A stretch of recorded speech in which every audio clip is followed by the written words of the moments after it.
Okay, so illustration. Intern company is a wholesaler of a car seat covers. On January 1, 2019, the entity's inventory consisted of 90 car seat covers priced at 1,000 each. During the current year, the following events occurred. So, may mga events na nangyari during the current year. So, 7. And ang required journal entries using periodic and perpetual inventory system. And number 2, compute the cost of goods sold, periodic and perpetual. Okay, so doon muna tayo sa journal entries na periodic. Okay, periodic.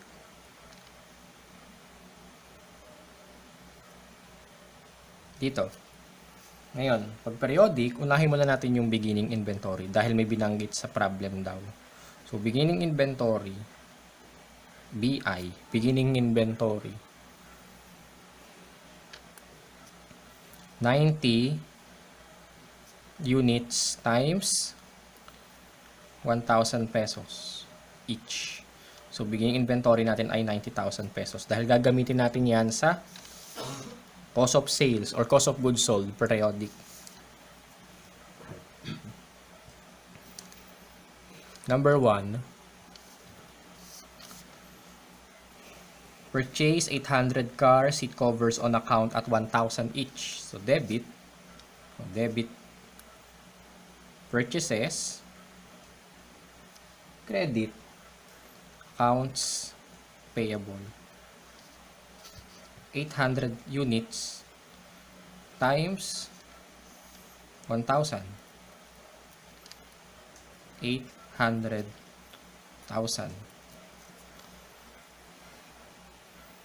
Number 2,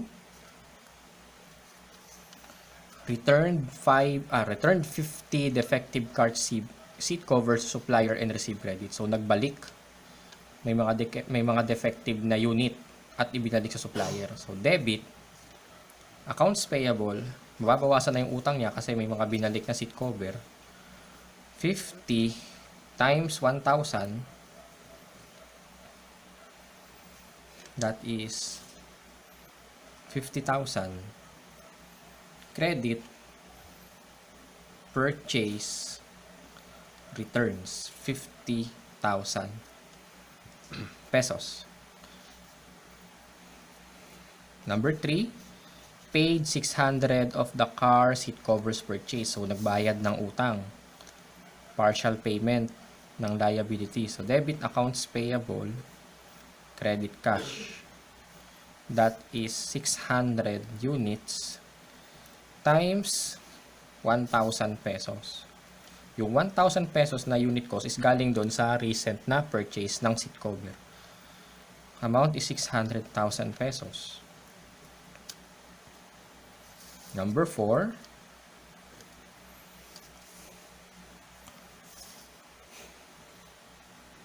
sold 790 seat covers at 2,000 each. So, nagbenta si intern company ng 790 na seat cover. Selling price is 2,000. So, nagkaroon na siya ng sale. So, debit, accounts receivable, credit, sales.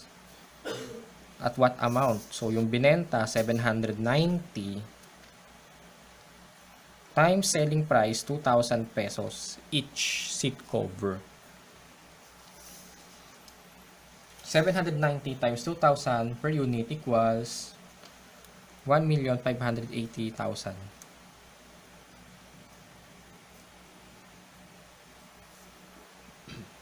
Number 5.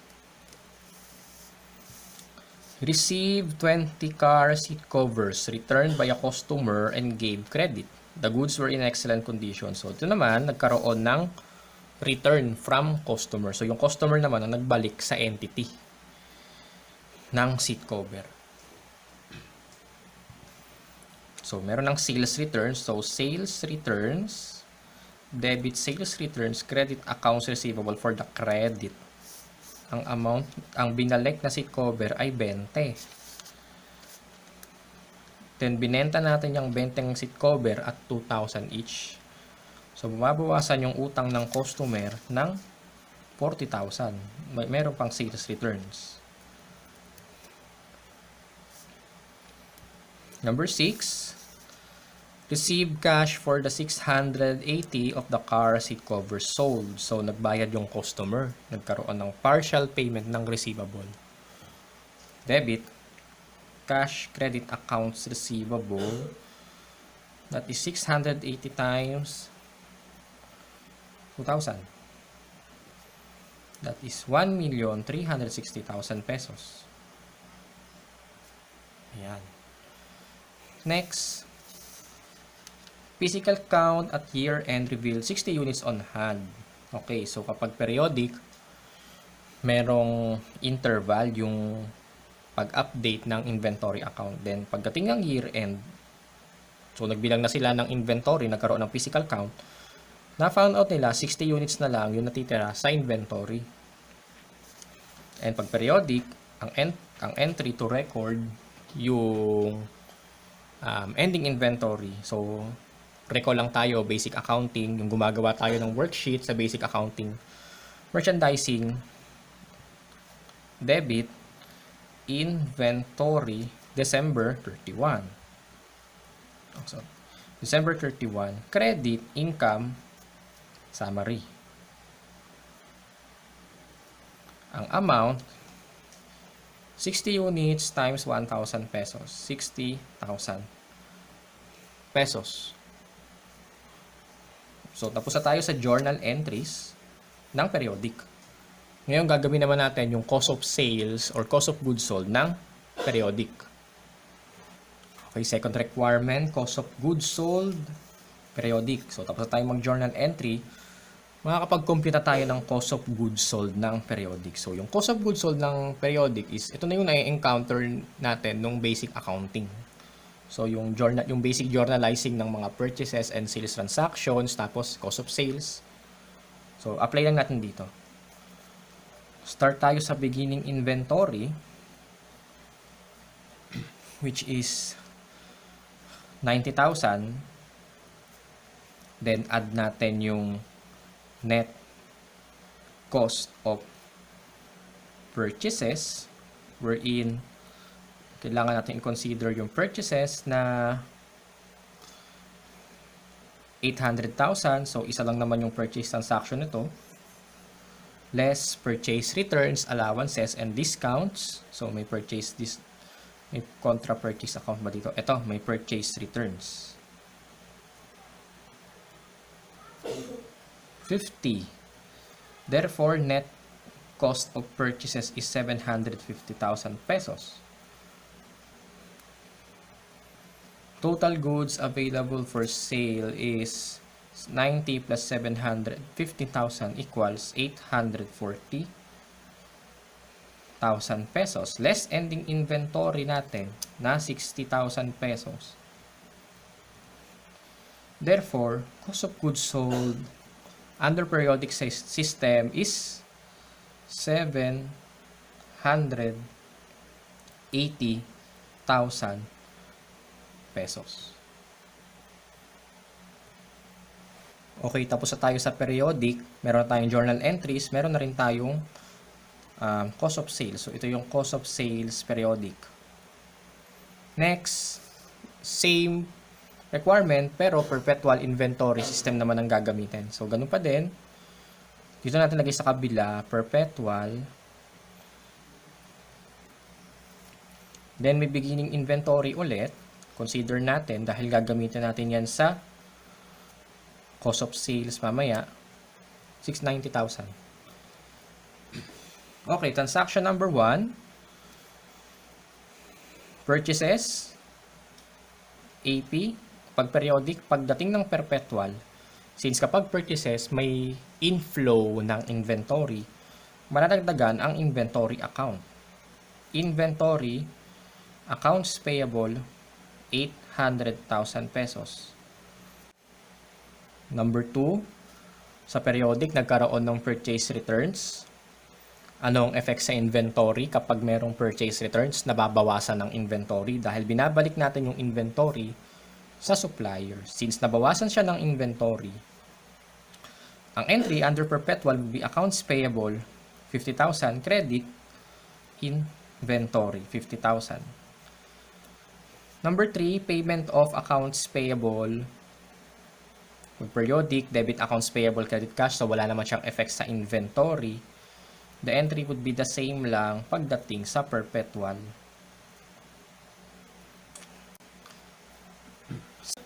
Number 4, nagkaroon ng sale on account sa periodic. Ang selling price is 2,000 per seat cover. Ano ang effect sa inventory kapag may sale transaction? Nababawasan ng inventory. Nagbebenta tayo, nababawasan ng inventory. So may effect siya sa inventory. Therefore, pagdating sa perpetual, magkakaroon ng entry na related sa inventory. To record the sale, AR sales, so parehas lang naman din ng sa periodic. Pero pag perpetual, since na nagkaroon yan ng movement sa inventory, kailangan nating i-update ang inventory account. So debit cost of sales. And isa pa, since na nagkaroon ng benta, pag perpetual, kailangan din nating i-record yung corresponding cost of goods sold. Cost of goods sold, that is 790 seat cover times ang cost per unit is 1,000. Cost of goods sold, 790,000 pesos. Credit inventory, 790,000 pesos dahil nabawasan dahil sa benta na nangyari. Number 5, receive 20 car seat covers returned by a customer and gave credit. The goods were in excellent condition. Okay, nirecall lang natin yung transaction number 5. So, ang naging entry sa periodic, debit sales returns, credit accounts receivable, 40,000 pesos. Okay, nagkaroon ng sales return. So, ano ang effect sa inventory pag may sales return? Meron ba siyang effect sa inventory?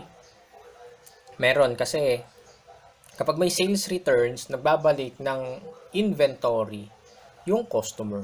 So, ang effect, may inflow ng inventory pabalik sa entity. Mararagdagan ulit ang kanyang inventory. So, the entry, kapag perpetual, so magkakaroon din ng entry na sales returns,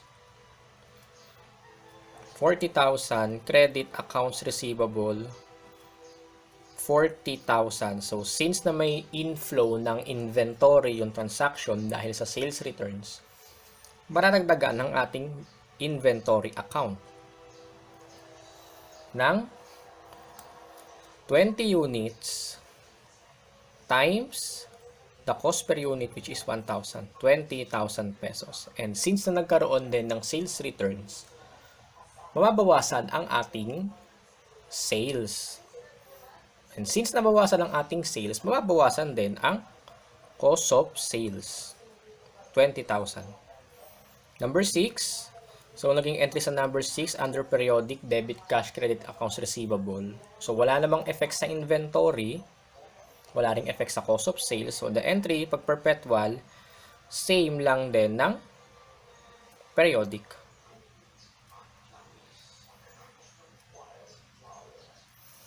Okay, transaction 7. So, balikan natin yung transaction 7. Physical count at year-end revealed 60 units on hand. So, yung periodic, nirecognize natin yung inventory by recording inventory, credit, income summary, 60,000. Ngayon, paano naman kapag perpetual? Okay, to record yung ending inventory under perpetual system would be depende sa kung ano yung magiging resulta ng checking natin. Okay, bago tayo mag-record ng inventory at year-end using perpetual inventory system, i-check muna natin yung quantity and amount ng inventory. So, sa quantity, kasi sabi sa number 7, 60 units na lang daw ng inventory yung natitira based sa physical count. Ngayon, i-compare natin yan sa record natin. Titingnan natin kung may kailangang adjustment na i-record. So, quantity. So, inventory beginning 90. Next, number 1, purchase inventory. Okay, dito na lang sa ating journal entry.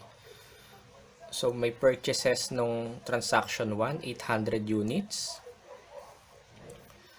Number 2, nagkaroon ng purchase return. So, mababawasan ng 50. Number 3, walang effect sa inventory. Number 4, so nagkaroon ng sale. Effect is bawas sa inventory. Number 5, nagkaroon naman ng sales return. So, padagdag na 20 units. Number 6, walang effect. And number 7, yun na yung inventory.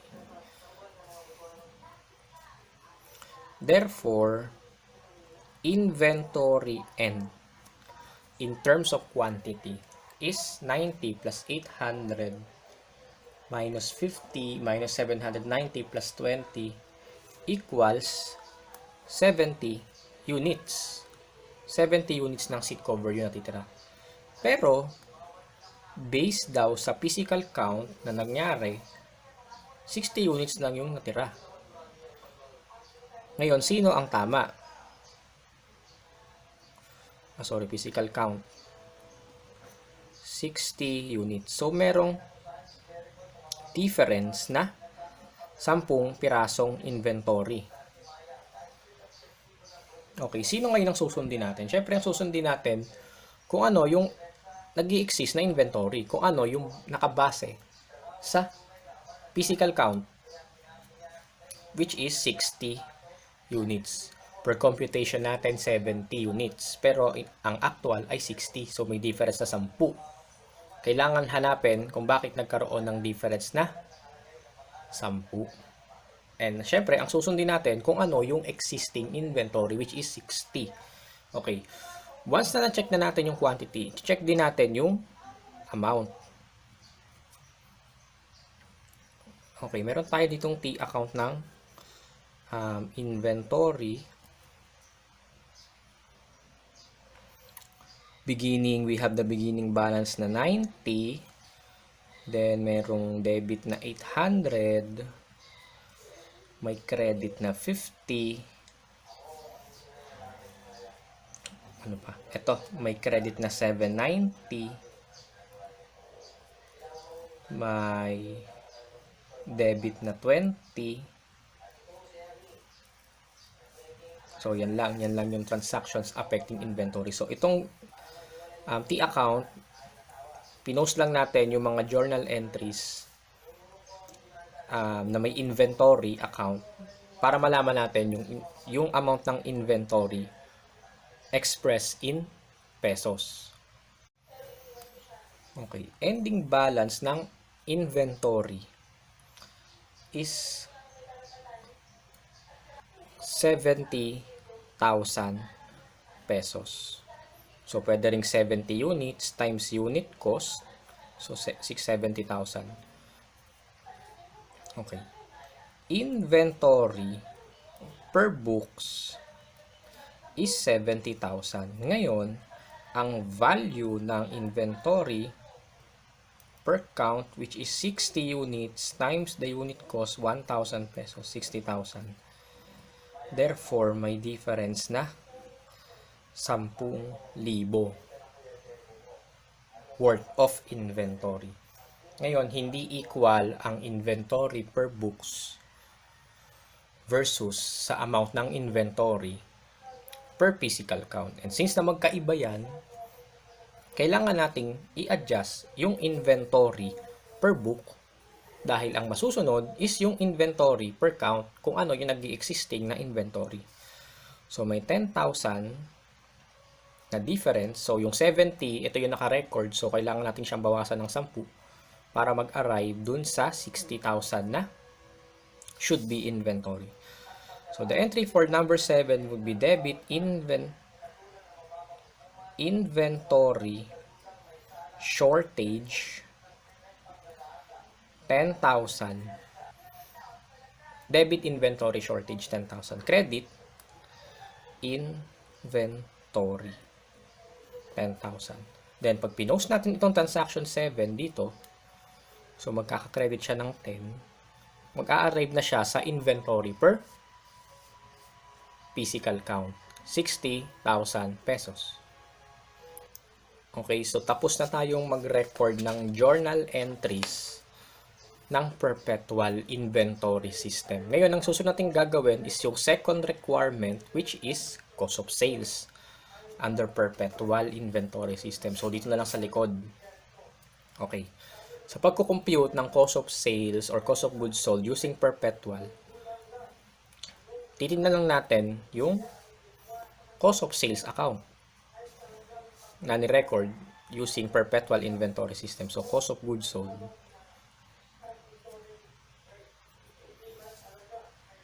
So, number 4, meron isa, 790. Debit. Ano pa? Ito, meron pa. Credit naman, 20. Ano pa ang cost of sales? So, wala na, dalawa lang. Therefore, cost of goods sold under Perpetual Inventory System is 770,000 pesos.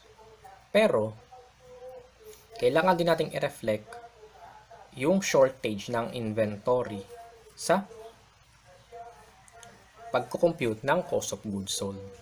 Therefore, itong 770 na to is, yan ay unadjusted pa. So, cost of goods sold at regular sales. So, yan yung cost of sales derived from regular sales, 770. Plus any inventory shortage or inventory loss. So, inventory shortage, 10,000.